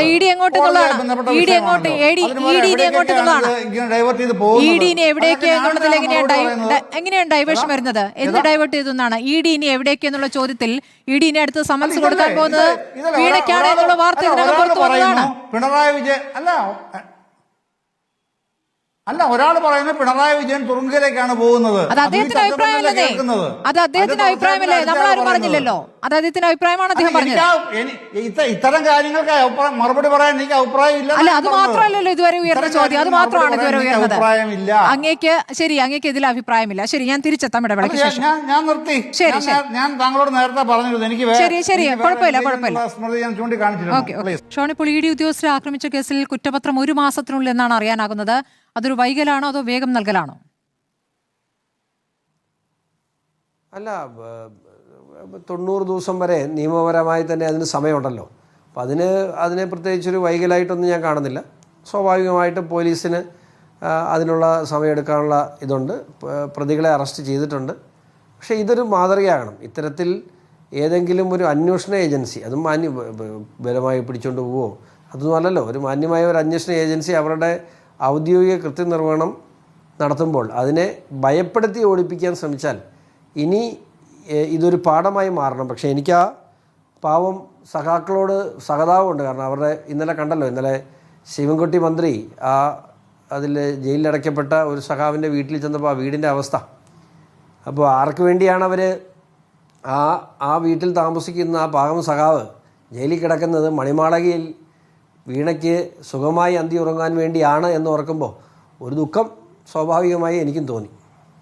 അപ്പോൾ തന്നെ ഈ കേന്ദ്ര ഏജൻസികൾ നന്നായി മുറുക്കുകയും പിന്നീട് പോകുന്നതാണ് കരുവന്നൂരിലടക്കം കണ്ടിട്ടുള്ളത്. ഇതിൽ മാറ്റത്തിന് സാധ്യതയുണ്ടോ ഈ കേസിൽ? അല്ല, ഇതിനു മുമ്പ് ഞാനിപ്പോൾ ഏറ്റവും പ്രധാനമായിട്ട് പറയുന്നൊരു കാര്യം ലാവ്ലിനാണ്. ലാവ്ലിൻ കേസ് മാറ്റിവെച്ച് ലാവ്ലിൻ കേസ് എന്നേ പോയതാണ്. ലാവ്ലിൻ കേസ് എവിടെയാണ് പോയത്? നരേന്ദ്രമോദിയാണോ ലാവ്ലിൻ കേസ് നശിപ്പിച്ച് കളഞ്ഞത്? ലാവ്ലിൻ കേസിൻ്റെ അന്തിമ അന്വേഷണ റിപ്പോർട്ട് CBI സമർപ്പിക്കുന്നത് 2013 ആ 2013 ഇന്ത്യയുടെ പ്രധാനമന്ത്രി അല്ലെങ്കിൽ ഇന്ത്യ മഹാരാജ്യം ഭരിക്കുന്നത് UPA ഗവൺമെൻറ്റാണ്, കോൺഗ്രസ്സാണ്, അന്നത്തെ പ്രധാനമന്ത്രി മൻമോഹൻ സിംഗാണ്. ആ റിപ്പോർട്ട് പ്രകാരം കേരള ഹൈക്കോടതി പിണറായി വിജയനെ വെറുതെ വിട്ടതാണ്. ആ കേസ് മാറ്റിവെച്ച് പോകുന്നതുകൊണ്ട് അതിൽ മാറ്റിവെച്ചില്ലെങ്കിലും അതിനകത്തൊന്നും സംഭവിക്കാനുണ്ടെന്ന് ഞാൻ വിശ്വസിക്കുന്നില്ല. പക്ഷേ ഈ കേസിൽ എനിക്ക് നല്ല ബോധ്യമുണ്ട്, തീർച്ചയായിട്ടും ഇതിൽ ഉപ്പ് തിന്നവരെല്ലാം വെള്ളം കുടിക്കും. ആ അറ്റം വരെയും ആ ദിവസം വരെയും എൻ്റെ നിയമ പോരാട്ടം തുടരും. ശരി, ശ്രീ രാജു പി നായർ പറഞ്ഞ് അവസാനിപ്പിക്കാം. EDയുടെ അന്വേഷണമായിട്ട് നീങ്ങട്ടെ, സംസ്ഥാന സർക്കാരിന് ഇതിൽ പ്രത്യേകിച്ച് റോളില്ല എന്ന നിലപാടിൽ തുടരുകയാണ്. അല്ല, ഇതിനകത്ത് വേറൊന്നുമില്ല. ഇപ്പോൾ ഷോൺ ജോർജ് പറഞ്ഞ ഒരു കാര്യം ലാവ്ലിൻ കേസാണ്. ലാവ്ലിൻ കേസ് മാത്രമല്ല, സ്വർണ്ണക്കള്ളക്കടത്ത് കേസ്, ലൈഫ് മിഷൻ കേസ് ഉൾപ്പെടെയുള്ളതിലെല്ലാം ഈ കേരളത്തിന്റെ മുഖ്യമന്ത്രി അധ്യക്ഷനായിരിക്കുന്ന സ്ഥലത്തും അല്ലെങ്കിൽ ഔദ്യോഗിക ചുമതലയുള്ളിടത്തും നടന്നിട്ടുള്ള തട്ടിപ്പുകളെ സംബന്ധിച്ച് ഇതുവരെ ഈ രാജ്യത്തിന്റെ അന്വേഷണ ഏജൻസി ചോദ്യം ചെയ്തിട്ടില്ല. ഇതുവരെ അന്വേഷണ ഏജൻസി ഒരു വിവരം പോലും ചോദിച്ചിട്ടില്ല. ഞാൻ എന്റെ വിശദാംശങ്ങളിലേക്ക് സമയമില്ലാത്തതുകൊണ്ട് കടക്കുന്നില്ല. ഇത്രയും നാൾ പിണറായി വിജയന് BJP നൽകിയിരുന്ന പരിലാളന ഈ കഴിഞ്ഞ അസംബ്ലി തെരഞ്ഞെടുപ്പിൽ CPM നിന്ന് പോകുന്ന വോട്ടുകൾക്ക് BJPക്ക് ഗുണം ചെയ്യുന്നുള്ള തെറ്റിദ്ധാരണയിലായിരുന്നു. പക്ഷെ 2026 അസംബ്ലി തെരഞ്ഞെടുപ്പ് തെളിയിച്ചിരിക്കുന്നത് CPM നിന്ന് പോകുന്ന വോട്ടുകൾ BJPക്കല്ല, മറിച്ച് അത് കോൺഗ്രസിലേക്ക് മതേതരമായി തന്നെ കേരളം നിലനിൽക്കുന്നുള്ളതാണ്. ഇപ്പൊ ഷോൺ ജോർജും അദ്ദേഹത്തിന്റെ പിതാവും ഉൾപ്പെടെ ഈ അസംബ്ലി തെരഞ്ഞെടുപ്പ് ഉണ്ടായപ്പോൾ ക്രിസ്തീയ സമൂഹത്തിനെതിരെ വലിയൊരു ആക്രമണം നടത്തിയല്ലോ. ഇത്രമാത്രം പലരും കഴിഞ്ഞ ദിവസം ഞാൻ കണ്ടൊരു പോസ്റ്റാണ്, മുനമ്പത്ത് BJP എന്തിനാണ് എടുത്തത്? മുനമ്പത്ത് ആ പ്രശ്നം നടന്നിടത്ത് പോലും കോൺഗ്രസ് ലീഡ് ചെയ്തു. അതുകൊണ്ട് ഇനി ക്രിസ്ത്യാനികളെ ഒരിക്കലും BJP പിന്തുണയ്ക്കരുത് എന്ന്. അപ്പൊ ഇവരുടെ ഒരു പ്ലാൻ ഉണ്ടായിരുന്നു. ആ പ്ലാൻ നടക്കില്ല എന്ന് ഇപ്പൊ BJPക്ക് ബോധ്യപ്പെട്ടിട്ടുണ്ട്. അതുകൊണ്ട് ഇനി ഇവരെ ആവശ്യമില്ല എന്നുള്ളത് കണ്ടുകൊണ്ട് നടപടിയെടുക്കുമെന്ന് നമുക്ക് കാത്തിരുന്ന് കാണാം. അല്ലെങ്കിൽ രാഷ്ട്രീയമായ പരിപാലനയും സംരക്ഷണവുമാണ് പിണറായി വിജയനെയും വീണ വിജയനെയും ഈ നിമിഷം വരെ പിടിച്ചു നിർത്തിയിരിക്കുന്നത്. ശരി, വളരെ നന്ദി Shri Raju P Nair, Shri M Jayendran, advocate Shone George, advocate Prashanth Padmanabhan, Shri Anand Kochukudy ചർച്ചയിൽ പങ്കെടുത്തതിന്.